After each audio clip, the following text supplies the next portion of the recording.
Never here from Drag Me Game, and it's looking on Twitter, the Gaming Drag. Today I'm coming back at you with Let's Play episode of Conway, Wolf's Path. So let's go ahead and jump right back in, shall we? Alarm chain, you were up, and let's go! And this is the latest version, by the way, so it will continue the Morocco route.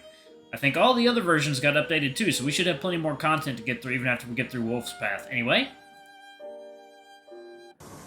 Wait, was that the wrong one? No, it wasn't. Okay, gotcha. Alright, good. Alright. No, thank you. I think I'm good staying as far away from it as I can. I'll see you all later.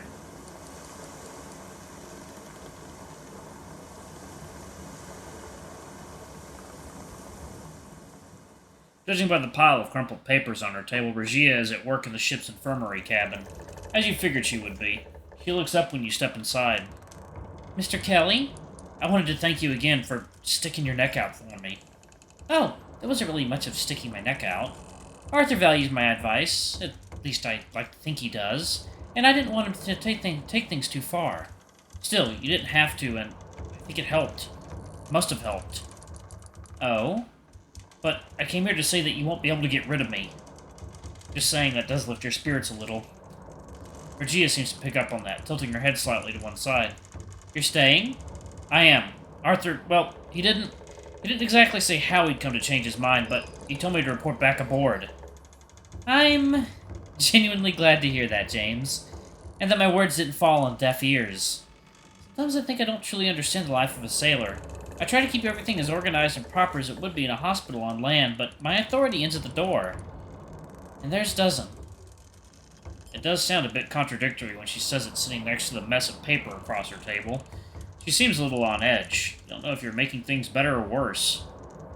I didn't mean to distract you. I'm sure you have plenty to do. Oh, don't worry. I don't mind the company. I'm just... She looks at a sheet of paper in front of her. I'm planning for Mogador, and finishing up a list of things we should try to acquire while we're in port. Is there something I can do to help? You appear to be struggling with the list. And perhaps you could, yes. The cheetah considers this for far longer than you would have expected. Her attention isn't on the bottles and equipment in the little room. It seems indeed to be directed at something much more distant.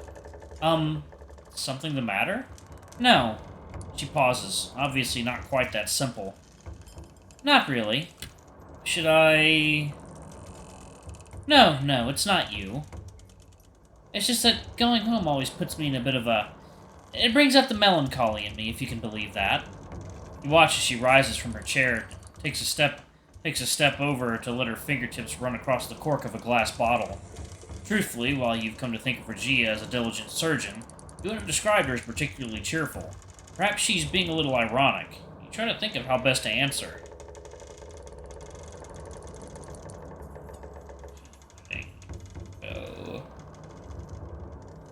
Well, that's the best way to answer that, but whatever.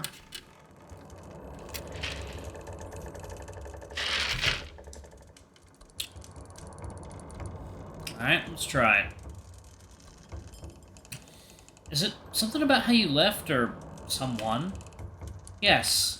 Well, my partner. Oh, don't look so surprised. Yes, I have a partner, a lover? Once, I suppose. It is difficult to know how to put it exactly. It's more complicated than that. I did not leave my family on the best of terms, but when I write them and the replies eventually find me, their words are still fond enough. Their daughter, after all. But they are respectable in a way that I'm not, leaving as I did, picking a dirty profession as I did, remaining unmarried at my age as I have. It'll be seen as slightly scandalous. In Safi, they're considered... She trails off as if deciding how to best phrase it, her steps taking her a little closer to the door of the cabin. They are not nobles, but they claim to have been once, centuries ago. The Maghrebis? You recall her name from all those labels. It stands out. Exotic. You know you wouldn't recognize it if it were written in Arabic, but you're curious about that all the same. The smile Rajeeyah gives you when you say it is gentle but odd. It's not just because you remembered her name, or your awkward pronunciation. You can tell at once. Al-Maghribi is my name. My father Yusuf is a merchant. Mansour, his father, ran the looms that produced the finest textiles in all of Safi, as his father did before him. And generations before that. My uncle owns them today. I suppose you don't know much of Mogador or its history. No, they never taught us things like that. Does it have an especially interesting past? Hardly. It's younger than I am. What? The Sultan decided that he wanted a modern city to show off to the world. He hired a Frenchman to plan and build it, a quarter-century ago. In our language, its name is Essoria. Essoria.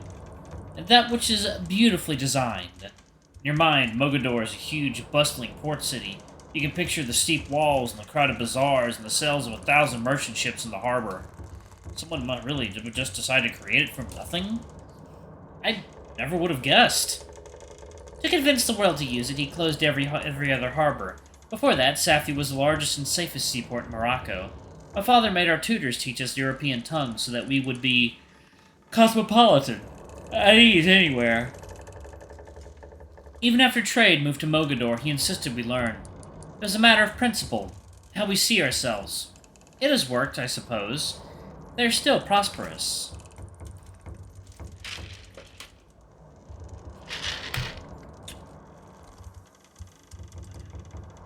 You can't help but note the term she uses. They, not we. You didn't want to follow them into the family business? They were never going to give the family business over to a daughter, James. Just because you're a woman? You could see past that, I think. But not past something else. Who I consort with. Consorted with, I suppose. What do you know about Morocco in general? Well, nothing to be honest. I know where it is on a map. It goes without saying that you only know that because you've seen the Conway's course plotted on one. Growing up, Morocco was as far away as Massachusetts or Madrid or Madagascar.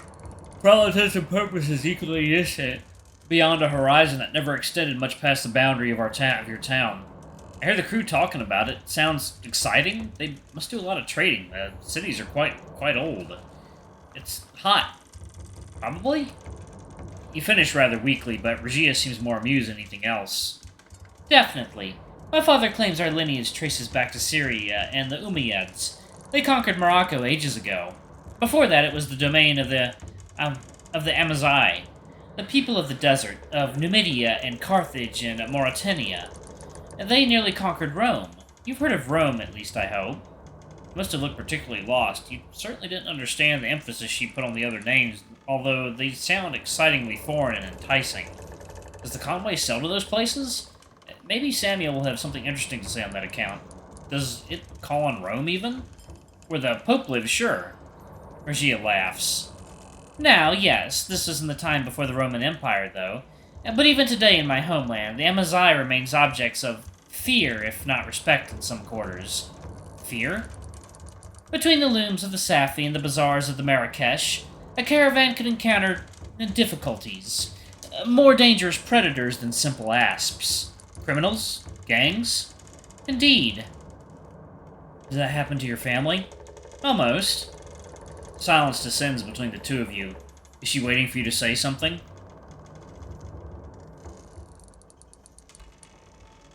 There was some kind of an attack? You escaped somehow, but, not all of you. Someone in your family. I assure you, James, my life is not that exciting. No, they shared tea with us. Sizing us up, of course, I'm sure. It was my first trip to Marrakesh. I was still a girl eager to see the world. One of them was no older than I, and filled with the same kind of spirit. He said his name is Areski. He told my father that they were simply travelers themselves, bound for Safi as it happened. There was no attack. My father posted guards, but they saw nothing. Then again, they could not have been paying too much attention. I slipped out, after all.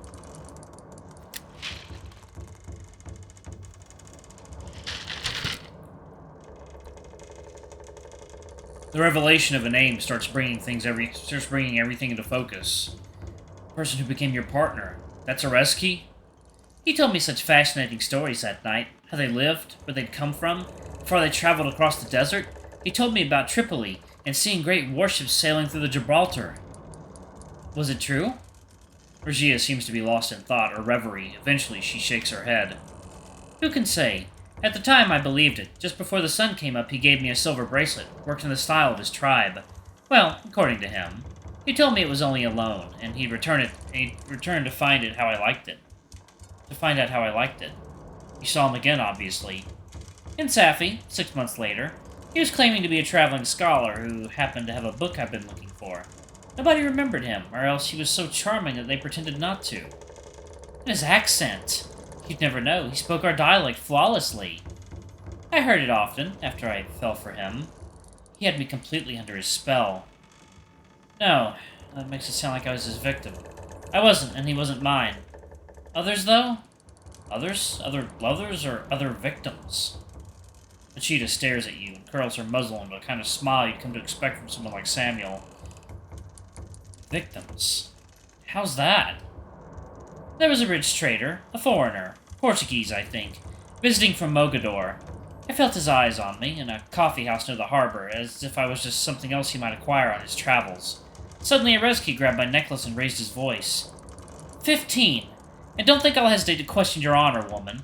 Not the way you're lying to me. I looked at him. He winked.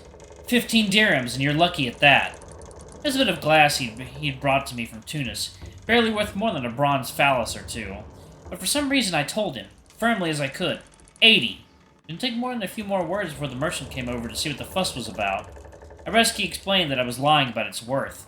Yes, he said, and he was waving his hands dismissively, like he knew everything in the world. Yes, it was a Tunisian sapphire, but... As she tells the story, you can sense her adopting his mannerisms, an effortless shake of her head, a roll of her eye, a twitch of her swaying tail as the argument she describes becomes more heated. I counted that it was from the workshop of the famous jeweler Al-Abasid. A smaller stone had sold for 400 dirhams just a month before. What's a dirham? A silver coin. The price of a meal, more or less. A lot of good tea, then. Rajeeyah laughs at that. A great deal of it, indeed.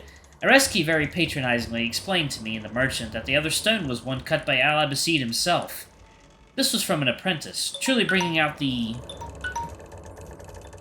luster that would take much more work. He offered me 20 dirhams. Alright, I'm gonna go ahead and pause it right there.